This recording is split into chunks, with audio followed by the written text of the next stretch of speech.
de toda América, porque eran bolivarianos, y como bolivarianos sabían que no puede haber pueblo libre mientras los demás pueblos sigan siendo esclavos, y buscaban por tanto la liberación de los unos y los otros.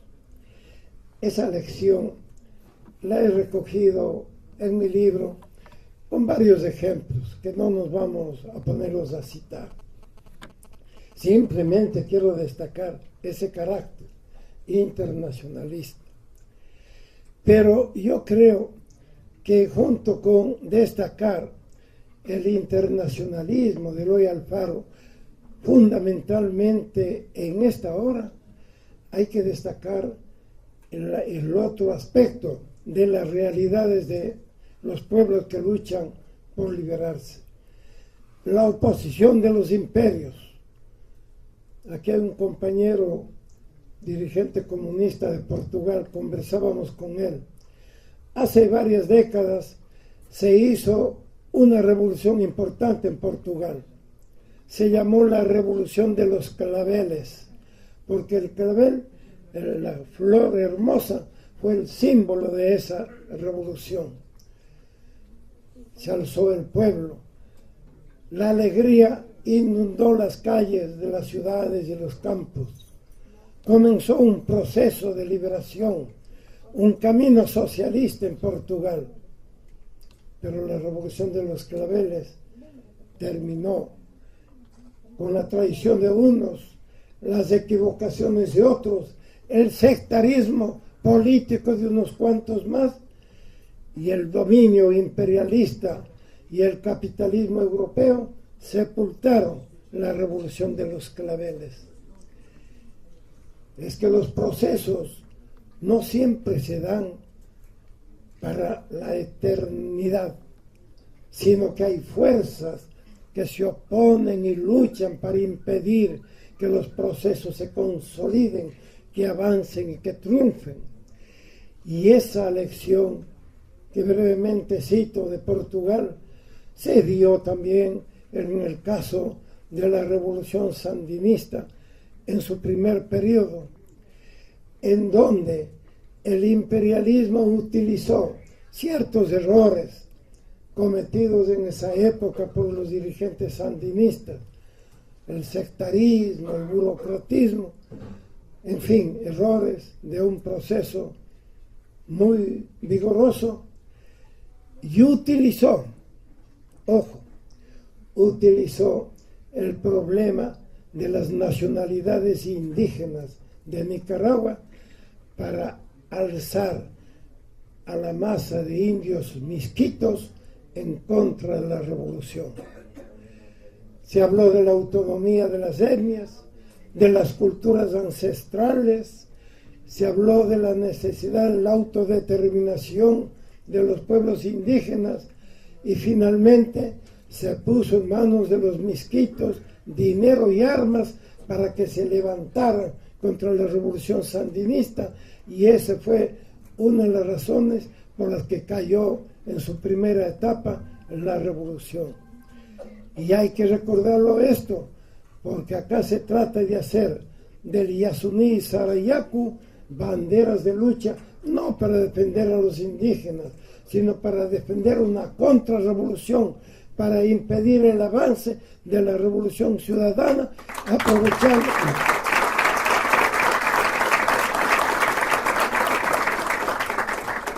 aprovechando también los errores y debilidades que tiene esta revolución, como generalmente tienen todos los procesos.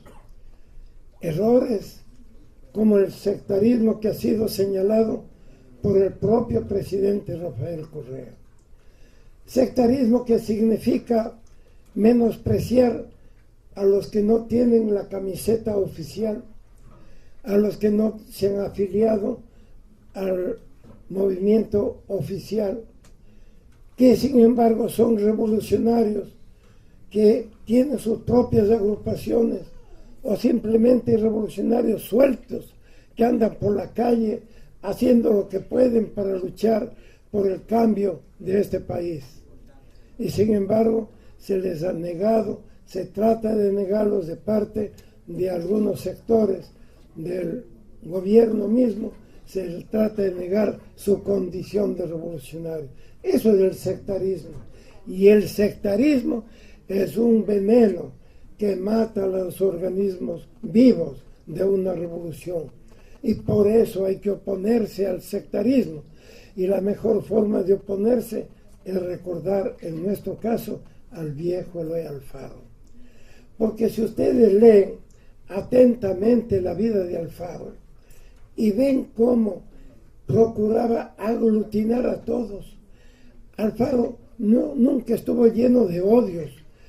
Alfaro incluso llevó adelante una política exageradamente humanística, el perdón y olvido. Después de la batalla de Gatazo, donde triunfó la revolución definitivamente con el apoyo de 10.000 indígenas, estaban presos, cayeron presos los jefes del batallón del ejército derrotado. Alfaro les invitó a cenar en su propia mesa y ordenó la libertad de los jefes enemigos. No los fusiló, no los mandó presos, le rindió honores a su valentía. ¡Viva Alfaro, carajo!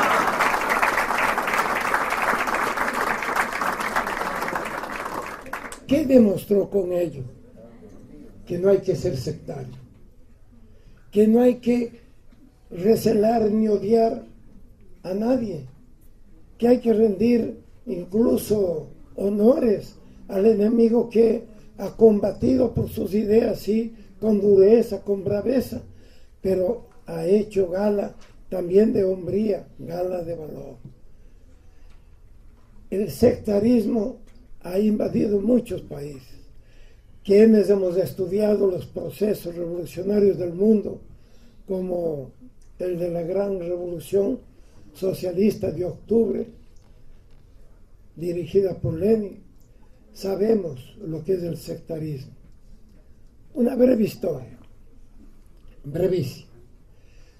El inspirador del marxismo en la vieja Rusia de los zares no fue Lenin el que comenzó.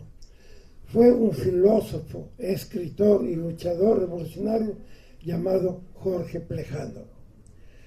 Pero cuando vino el proceso revolucionario de 1905, el primer proceso, Plejano o no entendió o se asustó,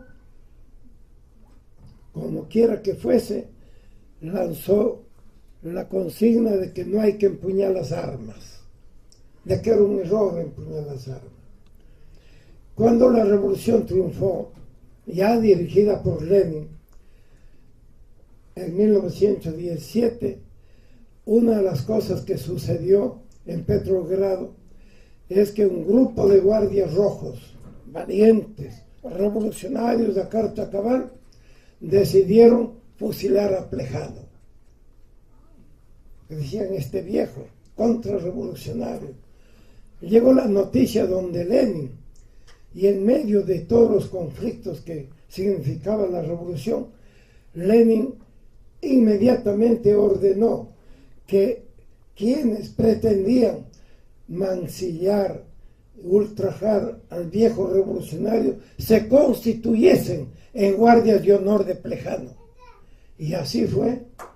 Fue Plejano respetado hasta el fin de sus días. Son lecciones de las revoluciones que uno debe conocerlas y aprenderlas para oponerse con todas las fuerzas, con toda la inteligencia posible al sectarismo, como se opuso siempre Eloy Alfaro, como se han opuesto siempre en donde quiera los verdaderos revolucionarios.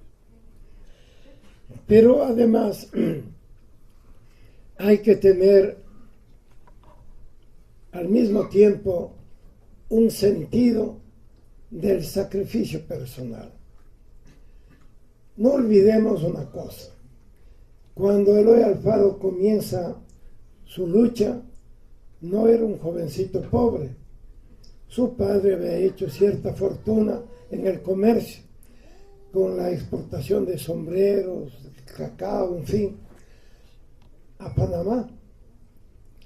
Y el mismo Alfaro aprendió las artes del comercio con su padre y cuando estuvo en Panamá, tuvo la virtud de ser un buen comerciante y acumuló fortuna.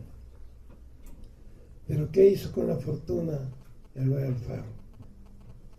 Tal vez se dedicó a la dulce vida, a los placeres mundanos. No.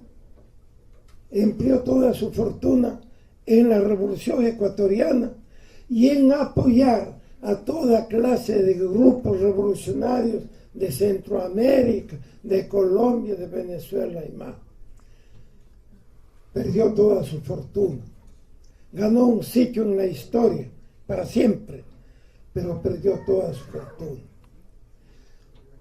Admiró a Alfaro mucho a un joven que cuando uno cumplía 30 años llegó a visitarle, hallándose él desterrado en Centroamérica, llevándole una cantidad considerable de dinero.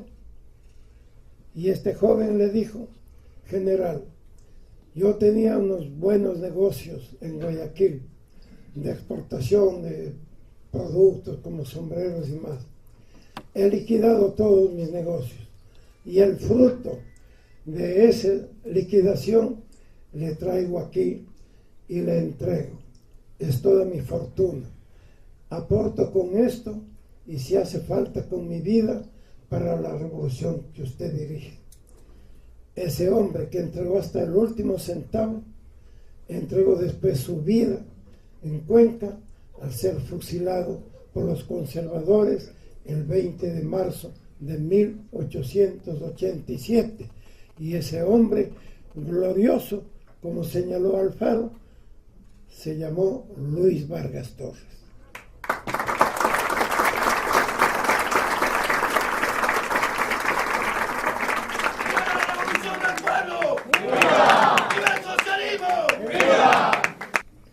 La lucha contra la corrupción, por tanto, contra el oportunismo político, tienen que estar a la orden del día.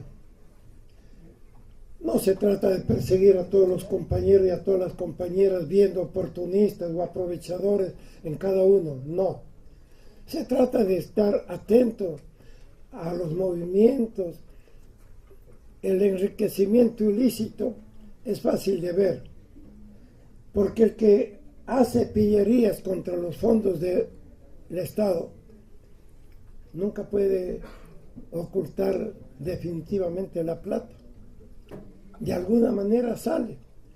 Que se compró un departamento de lujo, cuando antes vivía en un departamento de abajo, muy modesto, que no tenía ni para salir a pasear en Salinas, pero se va a pasear en Miami, que antes andaba a pie y de pronto se le ve un carrazo particular, que antes se le veía con su esposa, sus hijos, y de pronto se ve con amigas, con buena bebida por aquí, por allá.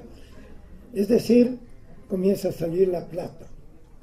Y cuando se da ese tipo de síntomas es porque hay signos de corrupción. Y la corrupción tiene que ser cortada de raíz. Simón Bolívar llegó a implantar una ley por la cual perjudicar al Estado se podía pagar incluso con la vida, no solamente con la incautación de los bienes mal habidos. La propia vida le costaría al corrupto que se apoderara de fondos de la independencia en aquel caso. Esas son lecciones que hay que aprender.